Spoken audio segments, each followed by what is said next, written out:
We begin with the start of a huge week in Ottawa with the first federal budget in 18 months rolling out tomorrow. In the face of pressures from Donald Trump's trade war as well as Canadians' cost of living concerns, Prime Minister Mark Carney has long indicated his first budget will make major investments. But he also says there will be tough choices and even some cuts. A short time ago, we saw a long-standing pre-budget tradition. The federal finance minister went to get some new footwear, and in a pre-budget signal, he went to a family-run business.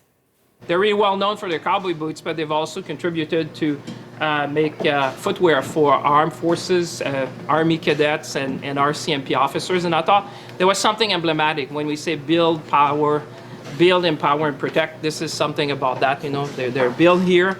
They're made also to protect, you know, because they serve for our military folks. And at the same time, empowering people. François-Philippe Champagne's riding is home to that rodeo and boot shoemaker. So the minister decided to pay a visit and help make some shoes while he was there. CBC News Network is the place to be, of course, for the budget, because we will have live coverage of it beginning tomorrow afternoon at 3 p.m. Eastern. Okay, with all of that, I want to head over to the CBC's Janice McGregor. She's leading off our coverage, this pre-budget coverage, because of course we know it all gets underway tomorrow afternoon. What did we hear today, Janice, from the finance minister ahead of the budget? Because he didn't just buy shoes, he talked a lot to reporters too. Yeah, and he was in a boot factory in St. Tit's, which just, you know, bring on the cowboy metaphors. Yeah, giddy up for a big news week. Look, things have been a bit of a Wild West on the economic front. It is not clear what rules are still applying in this trade war. It is not clear who the sheriff is enforcing any rules anymore. And if you are Canada, you are along for the ride, barely trying to sort of hang on and get to the end of this.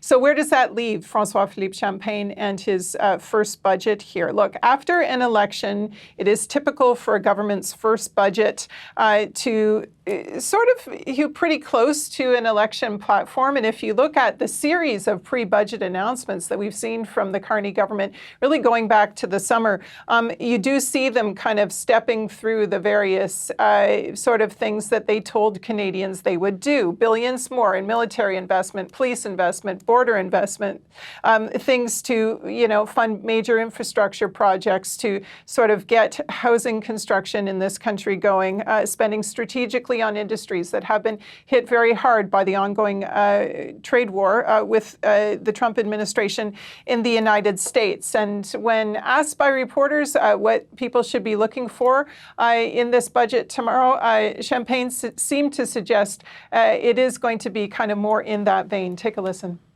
This is going to be an investment budget, the kind of budget that you will remember, because that's there will be no surprises. Canadians have asked us to build big, bold things.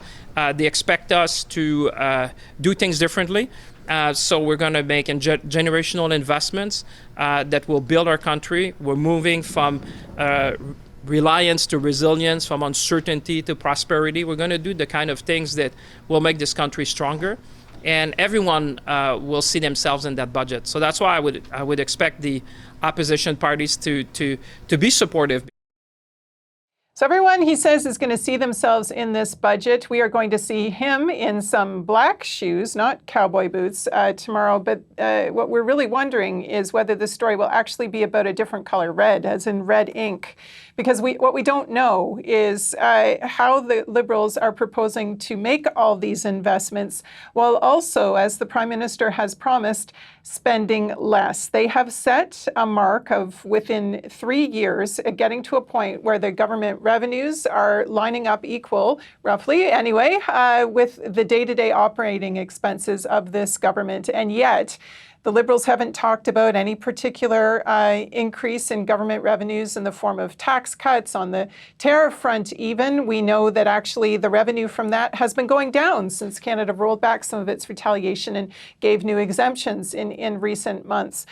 So where is your, over time balanced budget going to come from? You're hoping for economic growth, but that is not what the bigger picture economic indicators are pointing towards. And the other thing that's a little bit cowboy here is heading into this budget, without being clear that you've corralled the votes you're going to need from the opposition side of the House of Commons to get this thing passed. Opposition Leader Pierre Poilievre over the weekend, of course, no one's seen it yet, but he was making it clear that he doesn't think it's the job of Conservatives to help enable Liberal policies. We know the Liberals, as recently as last week, were meeting one of the demands that the Bloc Québécois had brought forward about cracking down on tax fraud in the trucking industry, but they have, I think, 17 other budget demands that I'm not sure Champagne is going to be dealing with tomorrow. The Bloc has signaled that they will vote as a bloc. They're not going to let any of their 22 MPs be sort of picked off. They'll either be all one way or all another. New Democrats, for now, are saying that they want to see the budget before they decide what to do, which means that we all could be in for a bit of a ride as the week goes on. And we know, of course, Janice, too, trade is this overarching theme with any sort of economic discussion in this country, including the budget. And while we wait for the details of the budget to come out tomorrow afternoon, we know that 3 of Carney's ministers are actually out west in BC today for a so-called Softwood summit. How does that factor into tomorrow's budget then? Well, we already know the amount of money that's going to be earmarked for the lumber industry in the budget because, again, this is one of these pre-budget announcements that was unveiled earlier. Back in August, $1.2 billion, a mix of loan guarantees for businesses in the sector, but also some funding to help upgrade existing mills and find some new markets for Canadian lumber internationally. This was help that a lumber producer that spoke with our colleague Rosemary Barton yesterday said was absolutely needed, but also now needs to be expedited. The dust will settle at some point. I feel confident about that. We're not sure when. In fact, we've been warned very clearly by some federal ministers that don't expect a quick solution here. This is going to take some time. So what we're looking for is actually help. We need financial help during that time. That has to be accelerated. It has to be, we have to understand how we can get to it as quickly as possible. That'd be on the business side, but that'd be also on our employees' side as well. So we've got to make sure that there's that financial help to make sure there is an industry on the other end of this crisis that we're in. Here's the thing about rolling out a big aid package for this sector, however. This announcement back in August set up another wave of complaints from the U.S. Lumber Coalition about unfair subsidization of the industry in Canada. They successfully lobbied the Trump administration to agree with them that this is a trade issue, and then more tariffs were piled onto Canada's lumber industry this fall as a result. They are in a vicious cycle here where any new wave of federal help results in more fodder for the ongoing trade war. Both levels of government in calling this summit want to demonstrate that they're approaching this with some urgency and in full collaboration.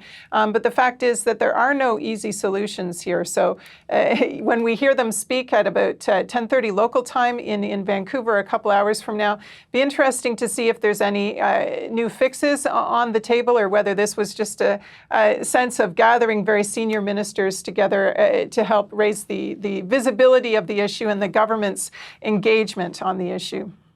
Janice, thanks for this. That's the CBC's Janice McGregor in Ottawa.